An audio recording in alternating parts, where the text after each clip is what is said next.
Hi, everybody. Dan Illman, Mike Beer. The feature race at beautiful Del Mar on Friday is the Real Good Deal Stakes. This race is for Calbred 3-year-olds. $175,000 is the purse. And have I got a real good deal for you? It's Time Form US PPs. Breakthrough PPs just got better. Learn more. DRF.com/TFUS 101. Let's take a peek at the field for the Real Good Deal, and it's a highly anticipated rematch between the one Kangaroo Court, the four Bus Buzz. They finished heads apart in the Echo Eddie at Santa Anita in April, and then Kangaroo Court was in just a little bit too tough in the Pat Day Mile. He was 4-1 favorite in that very tough race and got caught up in a pace battle.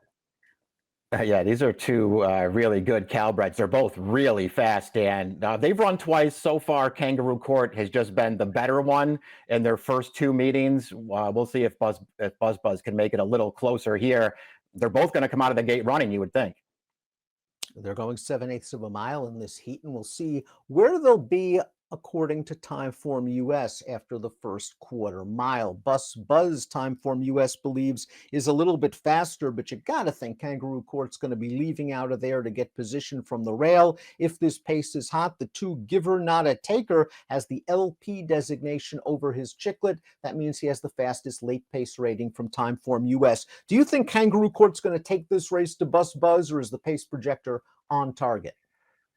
I mean, I just feel like based on their overall form and mostly based on the two times they've met in the past, Dan, it does feel like this is probably how the pace will play out. Buzz is fast, and so far they've been really intent on making the lead in his races. If you go back and watch that Echo Eddie back in April, Dan, they sent this horse. They wanted the lead. They were not going to let Kangaroo Court have it. And Kangaroo Court ultimately ceded to him and then came to the outside to track him. But Buzz, he just feels like a horse who wants to lead the way. Let's talk a little bit more about Kangaroo Court. This horse reeled off 3 consecutive victories, including a first-level state-bred allowance win in his seasonal debut with a 95 Beyer speed figure. As you mentioned, he's already beaten Bus Buzz twice, and he was just in way too tough in the Pat Day Mile. Fort Bragg, the runner-up, came back to win with a 106 Beyer speed figure in the Dwyer, and the horse he beat, Saudi Crown, came back to just Mr. Forte in the Jim Dandy. Yeah, he was just in way too tough last time. It's kind of amazing in retrospect that he was favored in that race, but he was. His prior 2 starts, though, are really good against Bus Buzz. And again, Bus Buzz just outran this horse to the lead. But it's just really interesting to watch those races today because Kangaroo Court, it's not like he backed off. Those paces were fast. This horse did not back away. He just came right after Bus Buzz right from the start, challenged him, and beat him both times. We'll see if he can beat him again. The number 2 is Giver Not a Taker. This one is a stakes winner going a mile at Los Alamitos, and he might be rounding himself back into form in his 3rd race following a 5-month layoff. He improved incrementally last time out when 3rd in that first level allowance. The 4th place finisher came back to place with an 81 Beyer speed figure. Giver Not a Taker is going to hope to hold back, make one run, and maybe this pace just heats up for him. He seems to like Del Mar. Yeah, it could really work out for him as far as trip goes in here. We'll see if he can take a little, maybe not even a little. He probably has to take a pretty big step forward here, Dan, 3rd off the layoff. He was good at 2. I got to admit, I wasn't thrilled when he lost that Golden State Juvenile going this distance at 1-5, blowing a clear stretch lead. But he did come back to win a stakes race going a mile. That's a good sign for him. And he's never been out of the exacta from 5 starts against Calabreds. And to be fair, in the Golden State Juvenile, I know he was disappointing that day, but he bobbled at the start. He was 4-5 wide. I'm willing to give him another chance off of that race. And he did come back to win a stake. Boss Sully's the number 3, going to try dirt for the first time in here for trainer Brian Coroner. This is a son of Street Boss. He is stakes placed on turf going a mile and an eighth. I don't mind him at all cutting back to 7 furlongs. I think there's enough dirt in this pedigree. I wish there were more black type influences. Yeah, I'm with you on the distance thing. I don't mind him cutting back. I actually don't mind him switching to dirt either.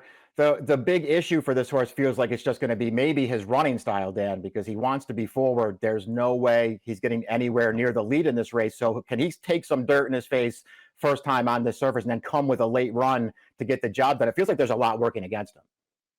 Both of Buzz's victories have come in blowout fashion. Both of his losses have come at the hooves of Kangaroo Court. Here's his most recent win. No Kangaroo Court equals Buzz going to the front, setting very fast fractions, 21 and 2, 43 and 4, and continuing to extend in the stretch to whip this field of Calbred first level allowance runners.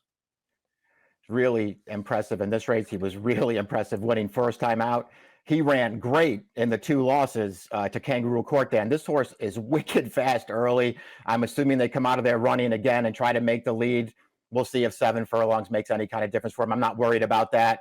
The real issue for this horse is he's got to face Kangaroo Court again, and that horse so far has had his number.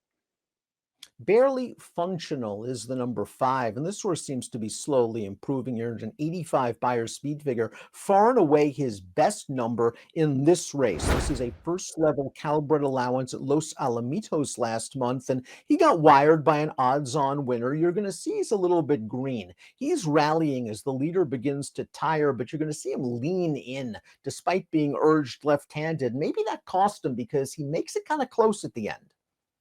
Yeah, he just keeps gaining ground here. This is a pretty good effort. I feel like in some ways, it's a hard race to gauge these at Los Alamitos races. I never can tell what's really going on in the stretch of those races. But this horse ran, and you're right, Dan. Trying to get in probably did cost him at the end of that race. He got a decent figure for that start, and he can rally in this race. There are things to like about this horse. I wonder if the number 6 Geezer is a little bit dirtied up coming into this race. He's won his last 3 sprints, and his most recent 2 starts came going a route of ground. And I think maybe it's just a little bit too far for him. You remember his sire, Merit Man, was a very fast horse. Last time out in the Cal Cup Derby, he went a mile and a 16th. He broke from an outside post. He was hung out wide. That just didn't work out for him. Cutting back to 7 with his running style, he is a stalker. He could be an interesting price play. It's a good point about his overall form. It just feels like he's probably better sprinting, and he gets to cut back a little bit for this race, and he gets to do it in a race where they're probably going to go fast in front of him, Dan. So maybe this thing will really work out for him. He's a little bit of a wild card in here. He is going to have to do this off a 5-month layoff, but he shows a bullet workout. Interestingly enough, over the turf. The 7 is Clouseau, who won this race, a first-level Calbred allowance, 2 starts back in off-turf fashion on the dirt. It was on May the 5th, and Clouseau just went right to the lead and controlled a very slow pace. They went 47 and 2 to the half. Not only did he have everything his own way from a pace perspective, but you could argue he was beating a bunch of turf horses. Last time out in the Snow Chief on turf, he ran very, very well to just miss. He has proven sprinting and from off the pace in the past, so you don't want to count him out. No, you don't. His overall form is actually pretty good. It does feel like he's just been getting better through racing. So cutting back here and returning to dirt, those can be positives. He's won, the 2 6-furlong wins both came from off the pace, and he's supposed to have something to run at late in this race. He's got to improve, but maybe he can do it. All 3 of his victories have come with Lasix. Of course, no Lasix for this stakes event. Let's take a look at our top picks for the real good deal. You're going to go with Kangaroo Court. I'm going to go with this arch rival Buzz. So far, Kangaroo Court has had Buzz's number. Kangaroo Court is very, very good. Yeah, he is. I mean, if these two horses show up with their A race, Dan, this field's in pretty big trouble, and they should put on another good show here. We'll see, how much that Pate Mile took out of Kangaroo Court. If it didn't take anything out of him, it's going to be tough right back. For me, the key is whether Buzz can get the 7. It could be very difficult for him. Kangaroo Court's already proven at 6.5, and we'll see. They're going to be going a good pace up front. Perhaps they knock each other out and set things up for a closer. If they do, maybe Barely Functional at a huge price can get up there and maybe crack your exotics. 1427 for Mike, 4571 for me. It's the real good deal at Del Mar on Friday. Good luck.